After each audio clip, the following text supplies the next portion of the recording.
The job hunt can get your anxiety revved up big time, especially if you need to have a job in place before relocating. But how are you supposed to find a job in a state that you're not currently living in? I have some suggestions. I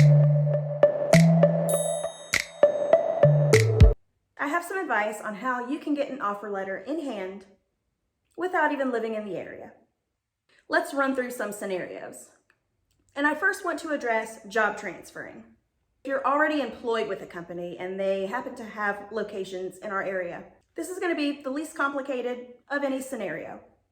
You are free to go ahead and complete the mortgage process with a lender. You can go ahead and hire the movers to come and get your things, and you're on your way. Ideally, this is going to be the most comfortable way, but we all know things aren't always that simple. What about connections, and do you already know people who live in our area? If so, you can take this as an opportunity to ask your friends and family if they know of any job openings, or if you can be introduced to people within their immediate circles. And if it's okay to add those people on social media, go for it. Take this time to start building your network. The more people you can meet and connect with, that's going to get you closer and closer to the exact job opportunities you're looking for. What about when you have zero connections? Why not reach out directly to employers you're interested in working for? At this point, you can reach out and find recruiters from all over the area. Yes, they do exist, and they will do all the work for you. You might just find that there are numerous opportunities that are a great fit. Personalize your cover letter with your relocation plan. Have your vision well thought out, because employers will likely ask and want to know what even made you decide to move to the area, and they're going to want assurance that you are looking to live here permanently.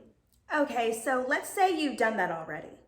You've reached out to all of the employers in your industry, and so far no luck. Whether they just didn't respond or the timing just wasn't right and they aren't hiring right now.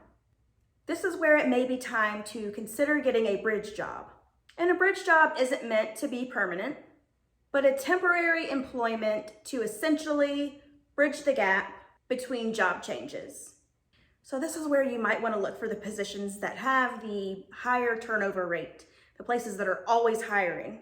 And this is going to be a great way to allow yourself some financial support and to also obtain the proof of intent to make Northeast Florida your home until you can find a position that aligns better with your career.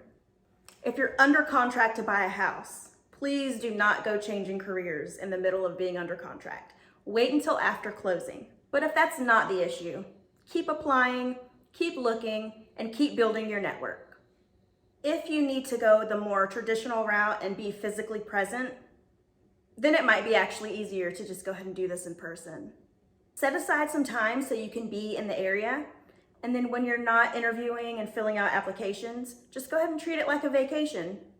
Search around and get a good enough grasp on the cost of living, look into temporary housing, moving companies, storage units, and if you're going to be needing any of that, go ahead and start putting a budget together. Up next, you should watch this video where I talk all about how you can research and find great places to live in Jacksonville, Florida. Let me know in the comments below, are you thinking about moving yourself or your family to the area? And what state are you moving from? I would love to hear about your journey. If you have any questions, you can also feel free to leave that in the comments or send me an email at elizabethtalksjacksonville@gmail.com. You can also follow me on Facebook and Instagram or find more information by checking out my link tree down below. Thanks so much for watching, and I hope this video helps you get things moving along in your job search for jobs in our area. If you did like this video and found it helpful, please give it a thumbs up for me and consider subscribing to this YouTube channel, Elizabeth Talks Jacksonville, if you're interested in home trends, real estate in general, and what life is like in the Jacksonville area. Thanks again for watching, and I hope to see you next time. Until then, happy house hunting.